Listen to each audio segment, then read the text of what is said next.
Slappies doing? It's your word of the day, Slappies? Oh, y'all heard me on the field. I was shouting y'all out, man. That's better than the Twitter shout out. Appreciate that. Well, congratulations on graduating. Thank you. What did it mean to you? What was that day like for you? It was big, you know, being that, you know, the situation I came from and me being that I dropped out getting my GED, you know, the odds were stacked against me to get my, you know, my bachelor's degree. So, you know, it was a surreal moment. I kind of put it up there with the Super Bowl, neck and neck. Super Bowl probably would have been better if we would have won 2 in a row, but you know, it was a great moment, not only for me, for my son and my family. So, I'm glad I got to experience it. Was it personally self-motivated to get it done? Were you prodded by family members or people also, or? Really, just me and just let my son know, you know, his dad is more than a football player. You know, when kids, you know, come up to him, you know, they can be like, you know, your dad was, you know, was a good football player, such and that he can stop him and be like, yeah, he was a good football player, but he also, you know, he got his associate's degree, got his bachelor's degree. So, you know, he wasn't only a football player, but he only, you know, he put education up there right along with his job. So, like I said, man, it was bigger than me, man. It's for my son and his kids and generations after me.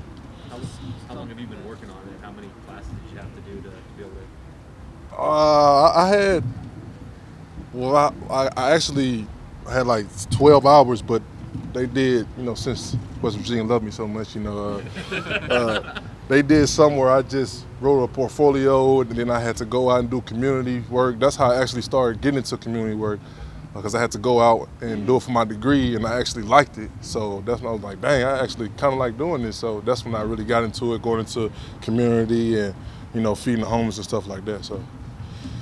The first on either side of your family, Bruce, to have a degree, get your degree? First ever, yep, yes sir. What was the degree in? Sociology. Was it something that when you came out, you knew when you came out that you wanted to go back, or did you not think that at first and later?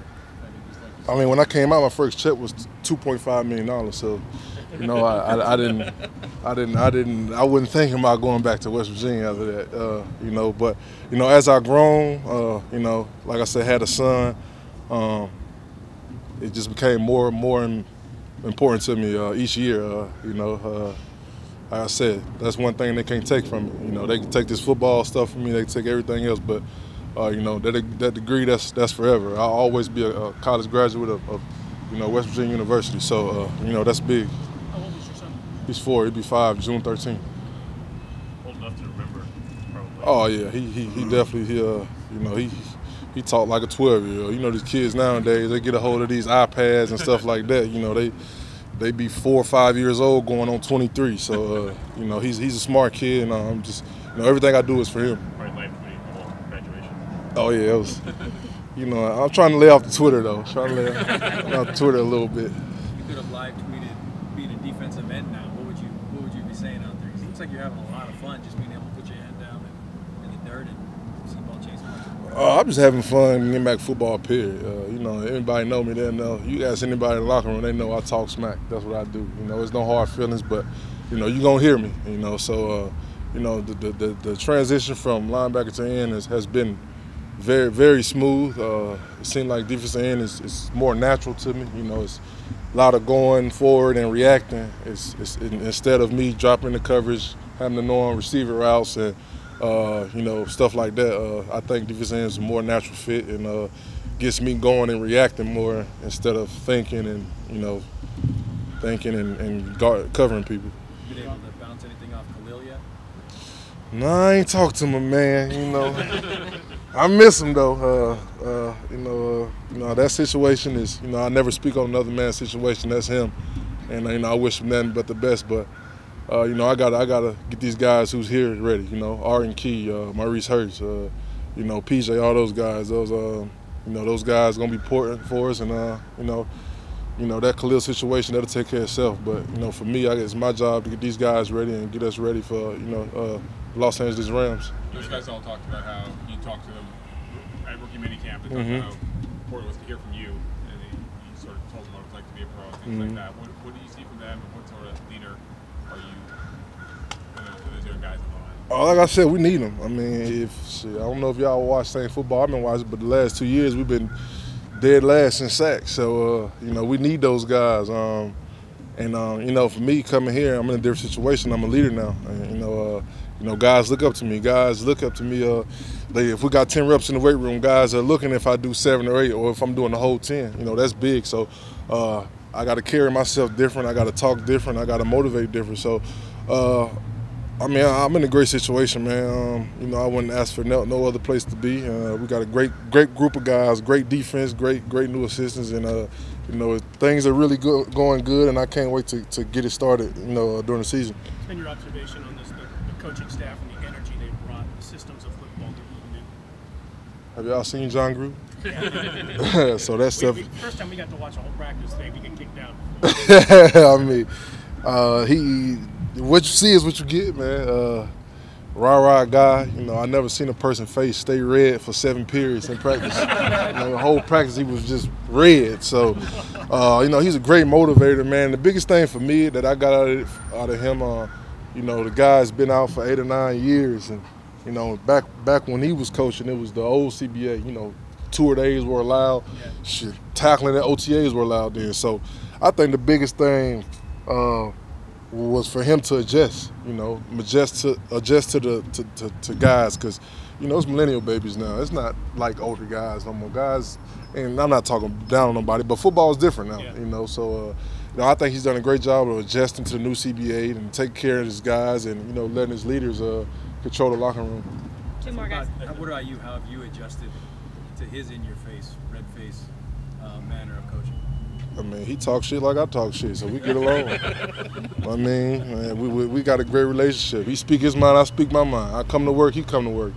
Why? You couldn't ask to work with a person like that. A guy who's football.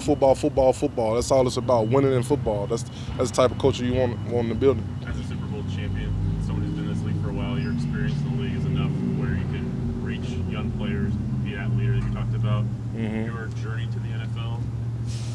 How do you use that as something of a testimony to reach some of these younger players, particularly ones who maybe were considered to be character or what have you? You've shown that Walter Payton Man of the Year, college graduate, whatever tag you carry when you enter the league or people want to give you an air league doesn't define who you are.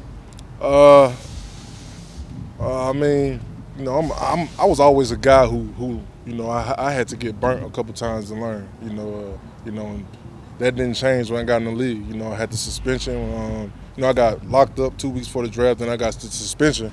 So, when I got in the league, I still was immature. Even though I had been through what I had been through, I still was young-minded. I still was a kid. So, for me to go through what I went through, getting locked up, getting suspended, overcoming that, and look at me now. I'm one of the team leaders here. It's big. Guys don't often get second or third chances, but I was one of the guys who was fortunate enough to get it. So I'm just happy that I didn't blow it, and I learned in time. And like I said, guys can learn from me. It's never too late. You can mess up, but just get the right people around you, surround yourself with the right people, and it'll take care of itself. Is that what Seattle was for you? The right people around you? Seattle, it was a bunch of rebels in Seattle, but they knew how to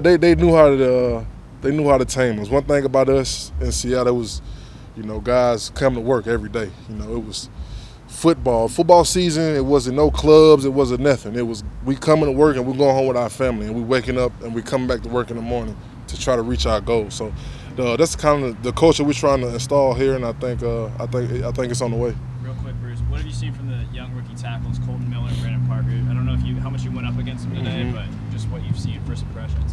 Well, I didn't really go against them, but they're 2 big kids. They're long. They got enough body to put on a lot of weight.